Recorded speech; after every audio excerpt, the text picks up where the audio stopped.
Nous sommes jeudi 13 février 2020. Bonjour, bonsoir, chers fidèles téléspectateurs de la télévision Renaissance. Bienvenue dans ce journal dont voici d'abord le sommaire. L'ancien président soudanais Omar el-Béchir sera livré prochainement à la CPI qui le cherche depuis 2009. Le Conseil national souverain soudanais au pouvoir à Khartoum s'est mis d'accord avec les groupes rebelles pour le transférer à l'AE. Le 13 février chaque année, le monde célèbre la journée de la radio. La famille burundaise de journalistes a célébré cette journée dans les moments difficiles, nos confrères du groupe de presse Iwachu étant en prison. Aline Ngendakumana est une femme qui vient de passer plus de 5 mois en prison avec son enfant de moins de 2 ans. Elle a été arrêtée à Nyabiraba, dans la province de Bujumbura, par la police, l'accusant de détention illégale d'armes. Les voisins dénoncent plutôt un emprisonnement pour des mobiles politiques. Les détails dans un instant. Encore une fois, bienvenue dans ce journal. Omar el-Béchir, l'ancien président soudanais, pourrait bientôt comparaître à la Cour pénale internationale. Une décision prise au cours des négociations entre les mouvements rebelles du Darfour et le gouvernement de transition. Plus de précisions avec Denis Ndaïkengurukiye.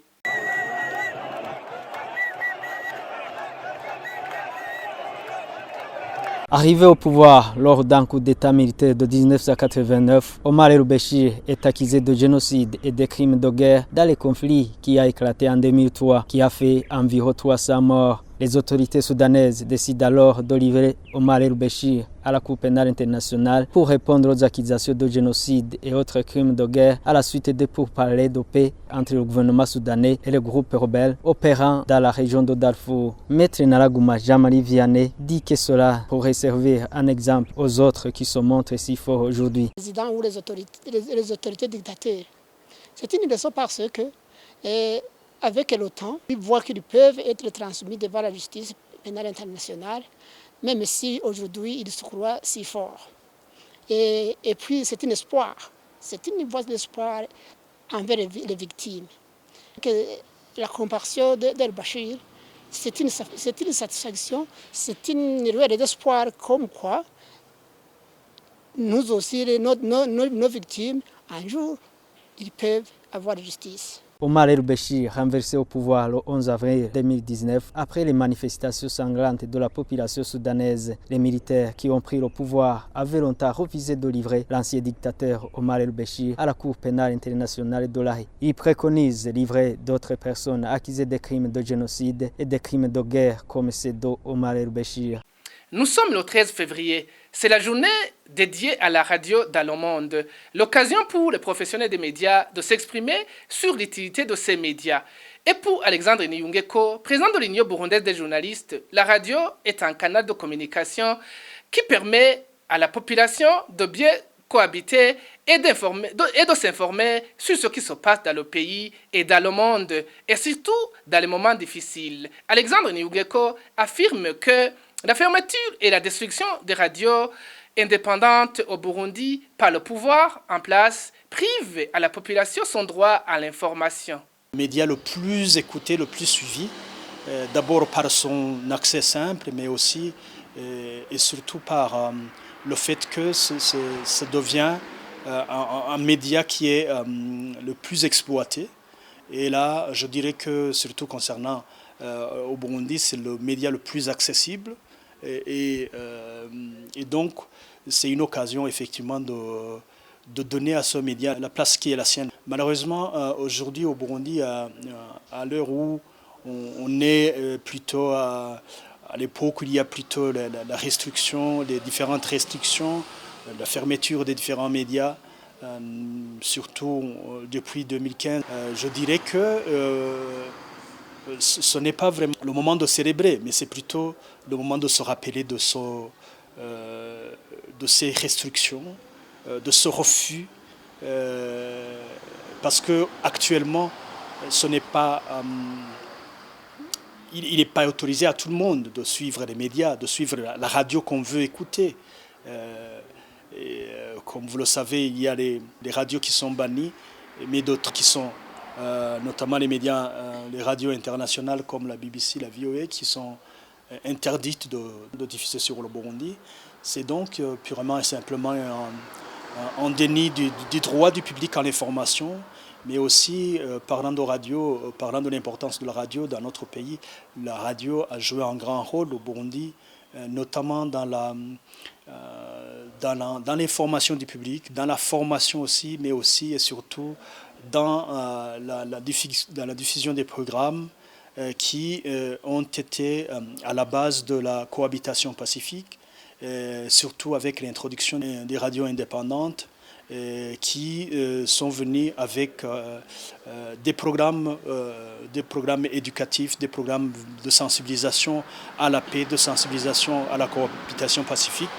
C'est vraiment un média qui a joué un grand rôle. Malheureusement, c'est qu'aujourd'hui, ceux qui sont au pouvoir au Bujumbura aujourd'hui ne la valorisent pas, ou plutôt voudraient plutôt que ce soit exploité tel qu'ils le veulent, dans le sens pour que ces radios puissent caresser dans le sens du poil.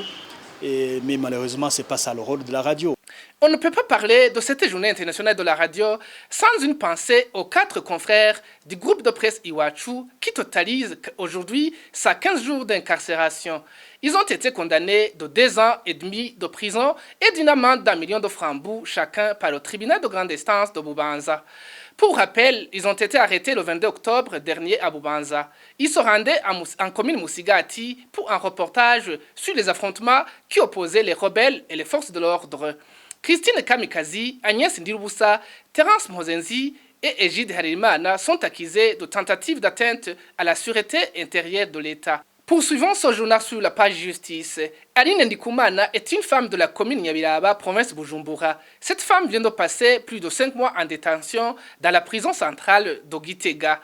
Elle est incarcérée avec son fils âgé de 2 ans, Nganji Imana Junior. Aline Ndikumana est accusée de détention illégale d'armes. Mais derrière cette détention se cacheraient des mobiles politiques. Reportage avec Darlene Ilakoze. Aline Ndikumana est détenue à la prison centrale de Gitega avec son fils de 2 ans, Nganji Imana Junior. Cette femme est la conjointe de Théogène Ndikumana, le secrétaire du parti CNL en commune Nyabiraba, c'est dans la province de Bujumbura. Dans sa cachette, Théogène Ndikumana explique que sa femme et son fils sont victimes de la position qu'il occupe au sein du parti CNL, car depuis sa nomination, il a commencé à être persécuté. En tant que secrétaire du parti CNL de Nyabiraba, ils ont donné des lettres nominatives. Depuis ce jour, j'ai été menacée. Le 23 juillet, j'avais une réunion avec d'autres responsables des partis politiques. La réunion était coordonnée par le ministère de la Sécurité publique. Ce soir-là, j'ai été attaquée par des Imbonerakure chez moi à Gisenyi. Théogène Ndikumana affirme s'être adressé à la police pour demander au secours, mais en vain. Sa persécution demeure. En août 2019, on l'accuse de la possession illégale des armes à feu. Avant l'arrivée de la police, 2 Imbonerakure sont venus chez moi. Ceux qui les ont vus indiquent que c'était un certain Sylvestre, surnommé Shirira, et Andodichima. Ils portaient tous les 2 de longs manteaux. Ils avaient des grenades qu'ils ont chez un voisin en les cachant dans des feuilles des bananiers mortes. Ils ont pris des habits des enfants que ma femme avait laissés sur un séchoir et ont enveloppé ces grenades dans ces habits. Ils croyaient que ces bananiers étaient dans ma parcelle. Même si la police n'a rien trouvé au domicile de Théogène Ndikumana, elle a toutefois embarqué sa femme et son enfant. Cette nuit, la police est restée devant ma maison. Elle attendait une personne pouvant sortir pour que quelqu'un glisse dans ma maison afin de m'accuser d'être en possession illégale des armes à feu. Heureusement, ma femme les a vus et elle n'a pas sorti de la maison. Le matin, la police a fouillé et il n'y a rien. La police a fouillé et il n'y a rien trouvé. Un certain Dori, un autre Imbonerakure, ordonne d'aller fouiller dans une fosse qui était dans ma parcelle. Après avoir trouvé ces armes, la police n'a pas pu mettre la main sur moi et l'a arrêté ma femme et mon fils. Depuis ce jour, Aline Ndikumana et son enfant ont été conduits à la prison centrale de Mpimba. Dans un procès de flagrance, Aline a été condamnée à 2 ans de prison, accusée de détenir illégalement des armes à feu. Aline Ndikumana a interjeté appel. Au moment où elle était censée de comparaître le 31 janvier 2020 devant la cour d'appel de Gitega, ses avocats ont été signifiés que son dossier était introuvable. Elle a été transférée dans la prison centrale de Gitega où elle est incarcérée sans dossier avec son enfant. Le Forum pour la conscience et le développement a réagi à cette détention. Le FOCODE condamne énergiquement la détention de cet enfant et de sa maman. Dans une campagne lancée ce mercredi pour demander leur libération, le FOCODE dénonce l'instrumentalisation de la justice burundaise, comme le dit le président du FOCODE Pacifique, Nini Nahadzwe.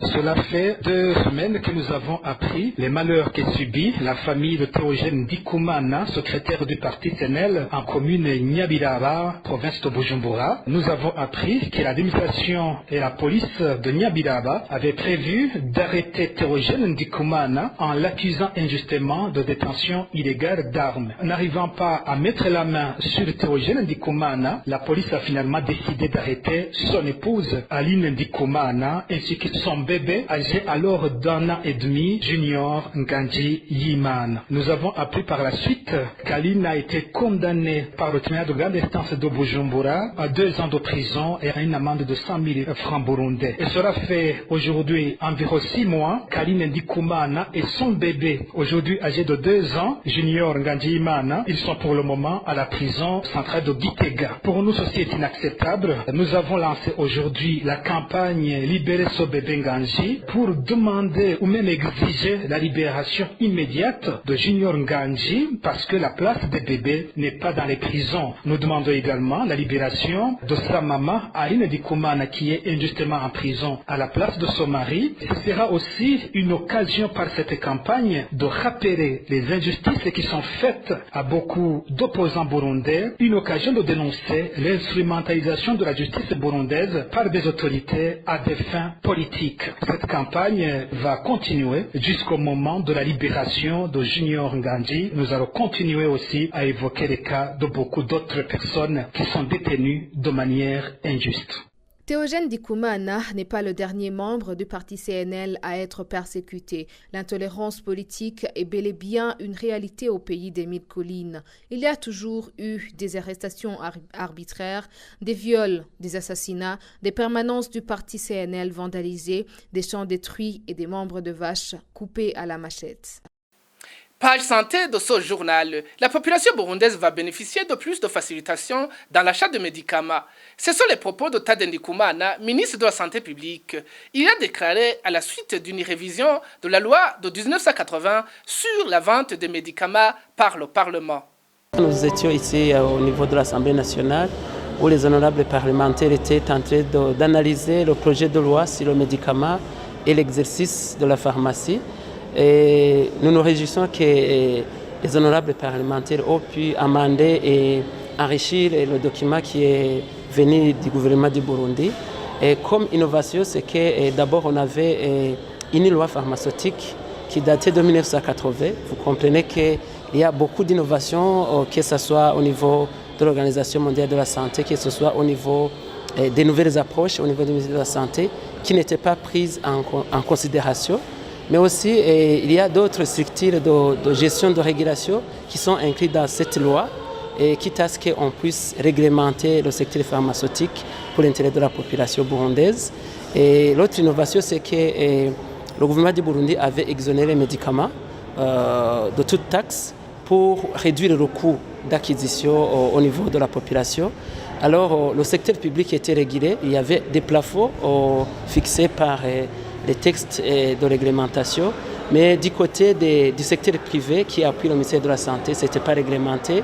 Et il advenait que s'il y a une unité de stock ici et là, il y avait l'augmentation excessive des coûts des médicaments, ce qui entraînait la limite d'accessibilité par rapport au pouvoir d'achat de la population. Donc, nous nous réjouissons que cela a été apporté comme amendement par les honorables parlementaires. Ça va faciliter l'accessibilité aux médicaments. Nous nous sommes référés sur les quotas qui sont appliqués au niveau du secteur public, ou par exemple au niveau de la Camébou, par rapport au coût d'importation à l'OBR, il applique 15%.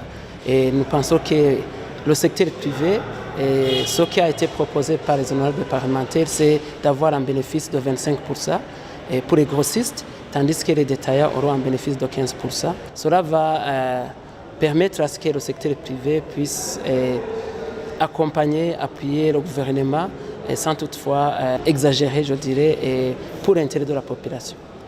L'autre innovation, c'est qu'au départ, on avait le code de la santé qui avait été scindé en 3 codes. Le code de l'offre de soins et de services de santé qui avait été promulgué, mais aussi il y a le code d'hygiène et assainissement. Et le dernier code, c'était le code sur le médicament et l'exercice de la pharmacie pour constituer les 3 livres.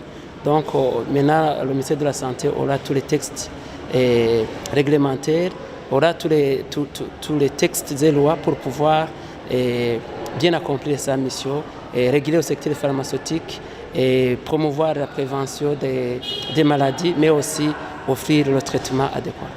Les forces de sécurité somaliennes ont un problème de sous-équipement.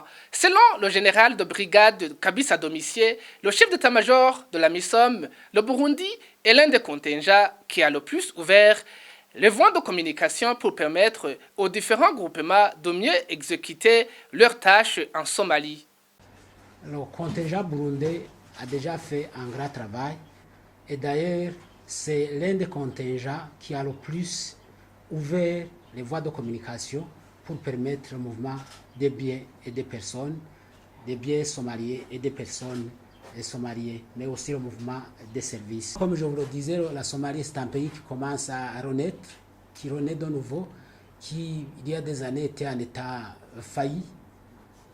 L'armée somalienne, les forces de sécurité somaliennes ont un problème d'équipement. Ils ont d'abord un défi, il y a l'embargo sur les armes qui pèsent toujours sur eux. Bien sûr, ils ont des appuis de la République turque, des appuis des États-Unis d'Amérique et des appuis du Royaume-Uni, mais ça se voit que c'est un pays qui se recherche, puisque même cet embargo pèse sur le pays pour permettre à ces forces d'avoir de l'équipement. Construire des forces de sécurité, ce n'est pas une affaire de décret, ce n'est pas une affaire, bien sûr, c'est une affaire de volonté politique, mais il ne faut pas il n'est pas nécessairement qu'on le veuille, qu'on est capable de le réaliser. C'est vrai, il y a une volonté politique de constituer une force, mais constituer une force de sécurité, ça prend du temps. Ça prend d'abord, il faut former les gens, il faut former le leadership, pour qu'il y ait un commandement qui puisse diriger, qui puisse commander et contrôler les forces formées, mais il faut aussi de l'équipement. Pour de l'équipement, il y a un défi que je viens de vous signaler. C'est une force qui se recherche, il y a encore beaucoup de défis et il doit être aidé. Hors de nos frontières, pour clore ce journal, les anciens combattants rwandais du mouvement rebelle FLN, rapatriés de force par l'armée congolaise, regrettent d'avoir tardé à regagner leur pays natal. Ces combattants et leurs familles avaient été capturés par l'armée congolaise et remis aux autorités rwandaises au mois de décembre 2019. Leur sort depuis qu'ils sont au Rwanda avec Clémentine Kanyamuneza. C'était un samedi 21 décembre 2019 quand une certaine de rebelles rwandais défaits et arrêtés par l'armée congolaise et environ 1800 de leurs proches ont été rapatriés et remis aux autorités rwandaises. Après, les autorités militaires et civiles rwandaises ont séparé les combattants et leurs dépendants. Les combattants ont été conduits dans le centre de démobilisation et de réinitialiser des combattants de Mutobo. Quant à leurs dépendants, ils ont été conduits dans un camp de réfugiés de Nyarushishi pour être soignés de la malnutrition. Le dirigeant de brigade Mberabahizi David, qui faisait partie de ces dirigeants du FLN, dit qu'il regrette d'avoir perdu du temps dans le maquis au Congo sur base de fausses informations.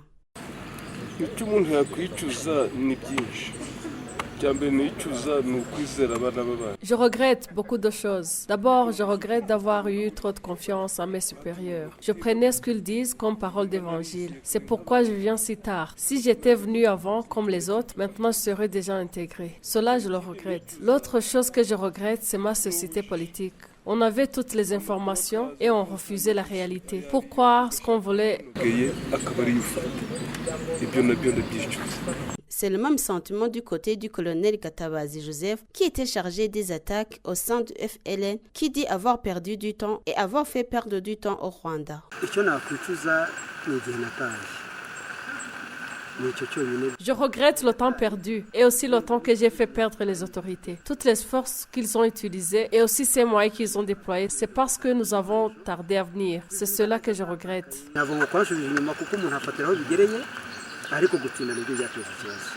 Le responsable au centre de démobilisation et de réinitiation explique comment ce centre va aider les anciens rebelles. Dans ce centre, il y a de l'école, une école qui donne des différentes formations techniques. Il y a ceux qui apprennent la couture, vous allez voir leurs coutures, elles sont très jolies. Il y a également ceux qui apprennent la maçonnerie. On a beaucoup d'activités ici. À tous ceux qui habitaient auparavant à Barungu, ils ont été amenés ici. Ils étaient comme eux, mais ils sont rentrés chez eux. Ils sont passés ici 7 ou 6 mois. Nous les avons formés et puis les transférés vers chez eux. Ils habitent avec d'autres Rwandais. Mais parmi eux, il y a ceux qui sont revenus juste pour encore être formés afin qu'ils trouvent des activités qui leur aideront chez eux. Et ceci nous fait beaucoup de plaisir en tant que les responsables de ce centre. Quant aux enfants soldats, on leur donne la possibilité de retourner à l'école. Ces enfants furent des soldats avant l'âge. Par contre, ce que nous avons fait, nous les avons séparés avec leurs parents, c'est-à-dire ces enfants mineurs dans ce projet de démobilisation. On essaie de les rendre leur enfance qu'ils n'ont pas vécue. Maintenant, on veut les emmener dans un centre pour une nouvelle formation pour qu'ils aient la chance d'étudier les études secondaires et pourront aussi continuer leur vie facilement.